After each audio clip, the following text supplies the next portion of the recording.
போன வார சண்டே வந்து சிவராத்திரி அப்படின்றதுனால நான்வெஜ் எதுவும் வீட்ல சமைக்கல. வெஜ் மட்டும் தான் வந்து செஞ்சிருந்தோம். அதனால நேத்தே சொல்லிட்டாரு, கண்டிப்பா நாளைக்கு நான்வெஜ் வந்து சமைக்கலாம். அத தாண்டி ஃபிஷ் தான் வந்து செய்யணும் அப்படின்னு சொல்லியிருந்தாரு. நாங்களுமே வந்து பார்த்தீங்கன்னா, காலையில பசங்க 2 பேரையும் கொண்டு போய் விட்டுட்டு ஃபிஷ் வாங்குறதுக்காக வானகரம் வந்து கிளம்பியாச்சு. ரொம்ப நாள் ஆச்சு வானகரம் போய். ஆல்மோஸ்ட் ஒரு 1 1/2 மாசத்துக்கு மேலேயே இருக்கும்னு நெனைக்கிறேன்.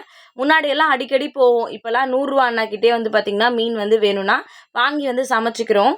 காலையில வந்து பார்த்தீங்கன்னா, வீட்ல இருந்து கிளம்புறதுக்கே மணி 10:30 கிட்ட ஆயிடுச்சு. எப்பவும் கொஞ்சம் சீக்கிரமா போயிடுவோம். எப்ப போனாலும் அங்க கூட்டமா தான் இருக்கும். சரி இன்னைக்கு 10:30 மணிக்கு மேல ஆயிடுச்சே, கொஞ்சம் வந்து காலியா தான் இருக்கும் அப்படின்னு நெனச்சுட்டு தான் வந்து போயிருந்தோம். போயிட்டு ஆனா வீட்டுக்கு வர்றதுக்கே மணி 12, 12:15 வந்து ஆயிடுச்சு. நீங்க யாரெல்லாம் இன்னைக்கு வீட்ல ஃபிஷ் வாங்கி செஞ்சீங்க அப்படின்றத மறக்காம கமெண்ட்ல வந்து சொல்லுங்க.